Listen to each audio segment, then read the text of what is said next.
प्राणपुर का जनता को ये बोलेंगे कि हम पे सबसे पहले मेरा माँ आशीर्वाद दिया है, उसके बाद मेरा गोरखपुर मंदिर का बाबा भी आशीर्वाद दिया है, और आपका बगल में जल की मजार है वहाँ का भी बाबा जो पीर बाबा है वो भी आशीर्वाद दिया। ये तीनों का आशीर्वाद लेके आया है और आप लोग का बेटा है, आप लोग भी आशीर्वाद दीजिए और हम इसको प्राणपुर का न्यू प्राणपुर बनाएंगे। चुनाव जीतने का दावा कर रहे हैं, आपकी टक्कर किससे होगी? हमारा टक्कर किसी से है ही नहीं है, बेटा का टक्कर होता है, बेटा का कोई टक्कर ही नहीं होगा। हम तो बेटा है, हम नेता थोड़े हैं तो टक्कर होगा, हम तो बेटा बोल के गए, बेटा का टक्कर होता है, बेटा तो हर में। ये सिर्फ चुनाव के टाइम पे बोल रहे हैं या चुनाव जीतने के अवधि ये पूरे करेंगे? हम तो बेटा, आप तो पहले बोले कि चुनाव वाला मुद्दा जो है, हम तो बेटा बोल के वोट मांग रहे हैं, हम तो चुनाव में मुद्दा है ही नहीं, ये बेटा का मुद्दा है। अब बेटा किसी का बाप का या किसी का खराबी करेगा? नमस्कार, आदाब, मैं अनुज कुमार, आप देख रहे हैं न्यूज़ 24 भारत लाइव। आज मेरे साथ प्राणपुर विधानसभा क्षेत्र से निर्दलीय उम्मीदवार सुभाष चंद्र शाह जी है। उनसे जानेंगे आखिर वो राजनीति में आने का फैसला क्यों किए, यदि प्राणपुर से विधानसभा चुनाव जीतते हैं तो प्राणपुर के लिए वो क्या बेहतरी करेंगे और क्या रोड मैप तैयार किए हैं। बहुत बहुत स्वागत है आपका। प्रणाम। आप राजनीति में आए, आप एक बिजनेसमैन हैं जी, और राजनीति में आने का फैसला कैसे किए? देखिए, हम राजनीति में तो आए हैं कि नेता के रूप में नहीं आ रहे हैं, सेवक का रूप में आए हैं, और हम बेटा के रूप में आए हैं और नेता के रूप में नहीं आए हैं। मेरा मम्मी एक दिन बोला, बेटा आज तक प्राणपुर विधानसभा से कोई भी प्राणपुर का बेटा नहीं जीता है, तो हम तुमको आशीर्वाद देते, तुम जाओ और प्राणपुर का बेटा जीत के आओ। और इसी आशीर्वाद से हम उतरे हैं और प्राणपुर से उम्मीदवार हैं, और हम बेटा बोल के आए हैं, नेता बोल के नहीं आए हैं। आखिर लोग वोट क्यों करें आपको? वोट क्यों नहीं करे? आप एक बार मेरा विधानसभा चलिए, आप दिखा देंगे आपको। 40 पंचायत हमने 3 साल से घूम रहे हैं। 40 पंचायत में जब आप घूमिएगा लास्ट में यही बोलिएगा कि नगदा नहीं है कि बिहार का नक्शा में है। और प्राणपुर एक के आदमी 25 साल से राज कर रहा है, उसके बाद भी नहीं लग रहा है कि प्राणपुर विधानसभा का उत्थान हुआ है, तो काफ़ी दुख हुआ। और दूसरे को क्या विरोधी बोलिएगा, हम तो कहते हैं इस बार जनता इस तरह से उसको जवाब देगा जिस हिसाब से शोषण किया है, सीधा साधा भोला भाला हमारा प्राणपुर का जनता है, उस तरह से जवाब भी आपको बटन दबा के देगा और देखिएगा बहुत अच्छा देगा जवाब। और सुभाष बहुत बहुत से जीत के आ रहा है और सेवा ही की भावना से आ रहा है और सेवा करेंगे हम। आप इस बार पहली बार चुनाव लड़ रहे हैं? जी जी जी, पहले बार चुनाव लड़ रहे हैं और आशीर्वाद भी दिया सब कोई और जीत भी लेंगे। पारिवारिक क्या है, परिवार के कोई लोग जो है, जो आपके बुजुर्ग थे, कभी राजनीति में रहे? मेरे दादाजी पिताजी लोग सेवा में ही चल गए, राजनीति में नहीं है। वो लोग बोलता है बेटा क्या करेंगे, हम लोग जो आता है, जो भी आता है मेरे पास, जो भी समस्या लगे समस्या हल किए मेरे पिताजी, मेरा दादाजी जितना दिन भी बच के रहे, आज तक एक भी केस जाने नहीं देता था यहाँ वहाँ, और समस्या को गांव में मिला के रखता था। तो उसी का कुछ फल हमको मिला है और हम भी चाहते हैं कि प्राणपुर का सारा समस्या हल हो और अच्छा से हो, और कोई पूछने वाला नहीं है प्राणपुर को, ये भी जानने चाहते हैं कि कम से कम इसको पूछे, बिहार में भी पूछे, भारत में भी पूछे। प्राणपुर में वर्तमान जो विधायिका है तो एनडीए से है और एनडीए की सरकार भी बिहार में है, तब भी विकास नहीं हो प्राणपुर में। देखिए, मेरा संस्कार में किसी का झूठ सच बोलने और ये सब नहीं सिखाया है, ये संस्कार मेरा है, मेरा बाप माँ दिया है। तो हम क्यों बोले कौन क्या किया है, उसका जितना ब्रेन था उतना किया है, नहीं किया है वो जनता देखेगा और जनता उस हिसाब से उसको वोट भी करेगा। क्या लगता है, आप इंडिपेंडेंट है मैदान में, यहाँ पे 2 गुटों में लड़ाई है, महागठबंधन वर्सेस एनडीए गठबंधन, क्या लगता है आप वहाँ पे उन लोगों के सामने चुनाव जीत पाएंगे? सुनिए, इसमें जो है आप जो बोले वो सब नेता का वो सब है गप, जो ये पार्टी से वो पार्टी से, ये दबंग वो दबंग, हम नेता बोल के गए ही नहीं है, हम तो बेटा बोल के वोट मांगने आए हैं, हम तो समाज सेवक है।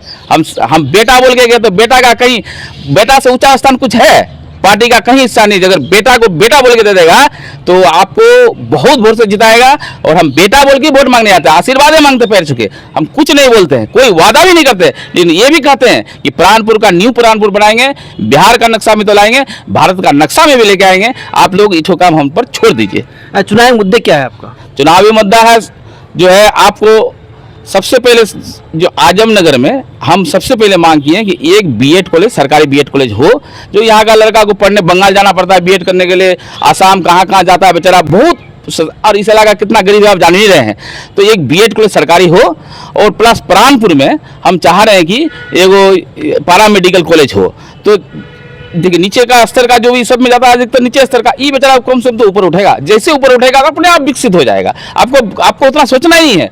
जब जनता पढ़ लेगा, लिख लेगा, सारा समस्या हल हो जाएगा, तो आपको क्या कीजिएगा बोलिए? इतना तो नहीं कीजिएगा तो आप काहे लोग आपको वोट देगा? रोहिंग्या पुल की भी काफ़ी दिनों से मांग चल रही है, क्या यदि चुनाव जीत कर आते हैं आप तो रोहिंग्या पुल का समस्या सर ये एक समस्या नहीं, हम आपको गिनाना शुरू करें ना तो 2 घंटा का इंटरव्यू हो जाएगा। तो वही समस्या नहीं है।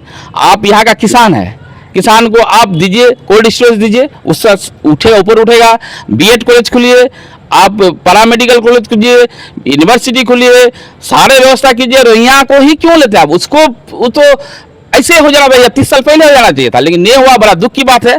और हम जाएंगे तो सारी समस्या का हल करेंगे, बहुत अच्छा से हल करेंगे। जनता हम पर छोड़िए ना, हम दिखा दें। न्यू प्राणपुर जो बोले आप, गलत बात नहीं बोले आप, देख भी लीजिएगा। अगर 5 साल जनता हमको आशीर्वाद दे दिया, जनता का आशीर्वाद हम पर पड़ गया, तो प्राणपुर को 5 साल में न्यू प्राणपुर बनाने के लिए जो जो हथकंडा करना पड़ेगा, हम समर्पित हैं।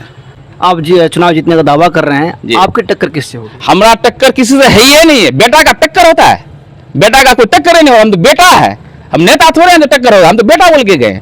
बेटा का टक्कर होता है। बेटा तो हर हमेशा बेटा बेटा है, मार भी देगा हमको तो थापर, फिर बेटा ही है हम। तो इसमें टक्कर का बात है नहीं, हम तो जीत रहे हैं और जिता रहा है। बेटा को नहीं जिता तो किसको जिताएगा बोलिए? चलिए, यदि आप चुनाव जीत कर आते हैं तो सबसे पहला काम क्या रहेगा प्राणपुर विधानसभा क्षेत्र के लिए? प्राणपुर विधानसभा क्षेत्र का जितना समस्या है ना, आपको पहला कुछ भी मत मानिए भाई, जितना आपको गिना है ना, सबसे ही पहला काम है। आप बोलिए है कि नहीं? आप ही बोले, पत्रकार है आप, पहले एजुकेशन जरूरी है कि नहीं है? बच्ची पढ़ने आते, आप एगो एएनएम ट्रेनिंग करने के लोग मध्य प्रदेश जाता है, आसाम जाता है, क्यों जाएगा? आपका संसाधन है, सब कुछ होते हुए भी जा रहा है, क्यों जा रहा है? उसका व्यवस्था करेंगे। रोहिंग्या पुल तो होगा ही, ये कोई प्रकार बेटर नहीं है। हम लोग जैसा नेता जीत के रहते हैं ना, आपको बोले ना प्राणपुर, न्यू प्राणपुर तो बनाते ही भारत का नक्शा में लोग देखता। आप बहुत विधानसभा है, आप पूछिए तो बोल जानता है वो, ये राघवपुर विधानसभा वहाँ का ये जानता है, लेकिन हमारा विधानसभा को नहीं जानता है। जानने के लिए हम आए हैं और जनाने के लिए आए हैं। चलिए, ये सिर्फ चुनाव के टाइम पे बोल रहे हैं या चुनाव जीतने के अवधि ये पूरे करेंगे? हम तो आप तो पहले बोले कि चुनाव वाला मुद्दा जो है, हम तो बेटा बोल के वोट मांग रहे हैं। हम तो चुनाव में मुद्दा है ही नहीं, ये बेटा का मुद्दा है। अब बेटा किसी का बाप का या किसी का खराबी करेगा? हम तो बेटा है, बेटा अच्छा के लिए। हम मुद्दा कुछ नहीं है, हम विकास करने के लिए आए हैं और प्राणपुर को न्यू प्राणपुर बनाएंगे और भारत का नक्शा में लाएंगे। बिहार का नक्शा में जो लाना है पहले, उसका बिहार भारत का भी नक्शा में आएगा। आप लोग देखिएगा, थोड़ा सा टाइम हमको दीजिए, जिता दीजिए और हम दिखा देंगे। आपराधिक मामला भी है? देखिए, आपराधिक मामला जो है ना, लोग तो हमको स्वच्छ छवि ही सब मानता है हमको, लेकिन हमारा पर एफिडेविट जो दिए हैं, हमको भी पता नहीं था मेरे पर केस है, तो ये फर्जरी केस है। आपको बतला भी देते हैं हम। ये आपको 1378 2015 में जीआर केस किशनगंज में था, ठीक है।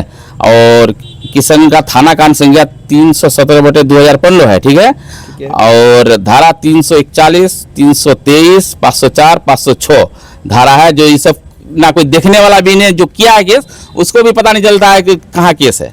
तो ये सब है, फर्जरी केस है, कोई प्रकार बात नहीं है।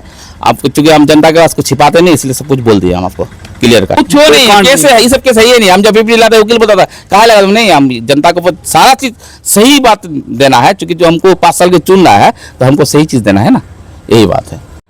प्राणपुर की जनता के लिए क्या कहना चाहेंगे? प्राणपुर की जनता के लिए तो एक ही बात बोलेंगे कि हमको सुभाष को जिताइए। मेरा चिमनी छाप है और 13 नंबर में है मेरा, नीला बटन दबाइए, पूर्ण बहुमत से जिताइए। पूर्ण बहुमत, हम तो जिस हिसाब से हम क्षेत्र में घूमते हैं, हमको नहीं लग रहा है कि मेरा कोई विरोधी है, क्योंकि सब बोलता है आप बेटा है, नेता बोल के नहीं वोट मांगते हैं। अब देखिए मेरा पहना हो रहा भी देख के आप बोल दीजिएगा। और ये भी चुन्नी जो है ना, मेरा दुर्गा माँ का आशीर्वाद है। और जा रहे हैं हम, दुर्गा माँ का आशीर्वाद लेके गए तो आप बोलिए मेरा माँ जिंदा है, वो आशीर्वाद दिया है, दुर्गा माँ आशीर्वाद दिया है, भोला बाबा आशीर्वाद दिया, पीर बाबा आशीर्वाद दिया, तो वो आदमी को कैसे हारेगा? आप ही बोलिए ना, आप कॉन्फिडेंस में लीजिए ना। और प्राणपुर को नंबर 1 में लाएंगे हम, कैसे लाएंगे? आप हम पर छोड़ तो दीजिए एक बार। हम लोग की शुभकामना आपके साथ है कि आप चुनाव जीते और हाँ, तो आप प्राणपुर विधानसभा के लिए बेहतर करें। प्राणपुर विधानसभा के सभी को बोल रहे हैं, भाइयों आप लोग कृपया, अगर हम नहीं आपका घर पहुंच पाए हैं तो हमको माफ कीजिएगा। आप जो है 13 नंबर में मेरा चुनाव चिन्ह चिमनी छाप है, आप लोग बटन दबाइए, भारी से भारी मोहब्बत में जिताइए, जैसे कि आप लगा हम सेवा कर सकें। जय हिंद। आपकी आंखों की पूरी देखभाल के लिए बारसोई आबादपुर रोड स्थित अतीक आई केयर सेंटर में अत्याधुनिक मशीनों द्वारा आंखों की जांच, अनुभवी नेत्र चिकित्सक द्वारा मोतियाबिंद, ग्लूकोमा, रेटिना से जुड़ी बीमारी और बच्चों की आंखों की विशेष इलाज की सुविधा उपलब्ध है। इसके अलावा अतीक आई केयर सेंटर में ब्रांडेड चश्मा, कॉन्टैक्ट लेंस और स्टाइलिश फ्रेम्स भी उपलब्ध हैं।